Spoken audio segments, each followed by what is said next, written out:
you've ever sat down to edit and thought, this is taking forever, or why does this look worse after editing? You're not alone. Editing is where most new creators lose momentum, not because it's hard, but because they didn't plan before they hit record. This is day 10 of the Creator Breakthrough series. Welcome back. 10 minutes a day to build your channel from the ground up. If you're watching this later, every video is numbered and organized in a playlist. So start at day 1 and move through step by step. Today, I'll show you how to edit faster by fixing the real problem before you ever open your editor. Let's do this.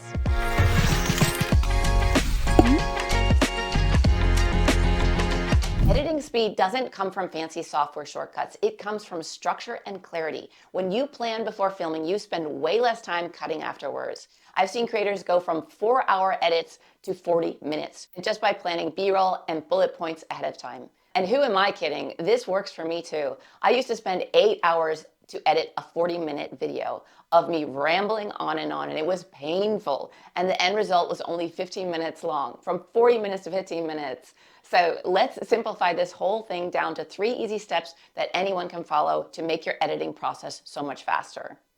I'm going to teach you the 3-step fast flow framework. It's plan, cut, and polish. Step 1, plan before you hit record. Think of this as your editing insurance. The more you prepare for filming, the less you'll have to fix later.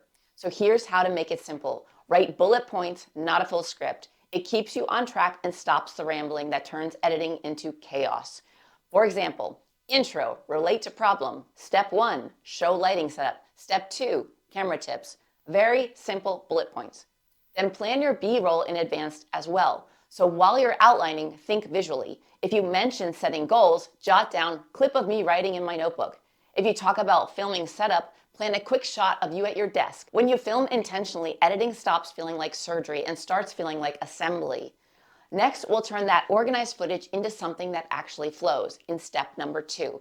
We're going to cut for clarity, not perfection. Now that your footage has structure, this step is where you make it watchable. Forget perfection. Your job is to make it easy to follow. Here's how you do that. You drop your clips in order if you aren't filming in one take, which I recommend if you're a talking head. So you put your intro in, your lessons in, and your outro. Trim the fluff. So first go through, trim long pauses, filler words, tangents, repetitions, whatever. Then leave small imperfections in because they make you relatable. Yes, leave some ums in and some ahs or something, but keep in some of the humanness, don't remove it all. And then add a visual change every 15 to 20 seconds. Either zoom in or add text or B-roll to keep your viewers' attention moving forward. If this feels overwhelming, start smaller. Every 30 seconds, every minute, and ramp up from there the more practice you get. For example, while teaching a point, cut to your notebook or zoom slightly in on your face for emphasis. Clear beats perfect every single time. And once your story flows, we'll give it a quick polish and call it done, which leads me to step number 3. Polish lightly and publish. This is where most people get stuck. They over-edit, but you don't need to make your video look cinematic. You just need to make it clean and cohesive. The message is the value. That is top priority. However, here's how to wrap it up fast. Optional. Add soft background music to the intro and outro, around -25 to -30 decibels, just enough to feel the ambience of it but not hear it clearly. Drop simple on-screen text for clarity, name, topic, or key phrases as they pop up to emphasize what you're talking about. Balance brightness and audio once, then stop. Do it at the end. And then export in 1080p and upload, then you're done.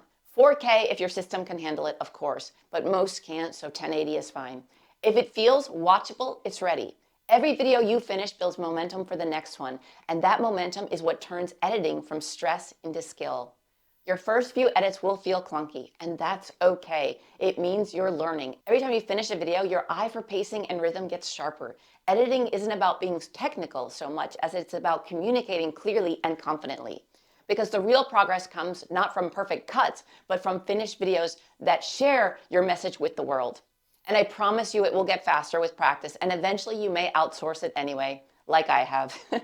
So, your action steps for today. Before filming your next video, write bullet points, plan a few B-roll ideas, and then edit using these 3 steps. Plan, cut, and polish. When you finish, comment day 10 done. And don't forget to subscribe and stay with me through the rest of the Creator Breakthrough series. We have 20 more days to go. and hit that bell icon so you don't miss day 11 tomorrow, where we will master thumbnails and titles so your videos actually get clicked on. You don't need perfect editing to grow. You just need a system simple enough to keep going. I've built my channel scrappy with simple editing, and it's been life-changing. Simple can turn serious fast. So thanks for being here, and I'll see you tomorrow. Bye for now.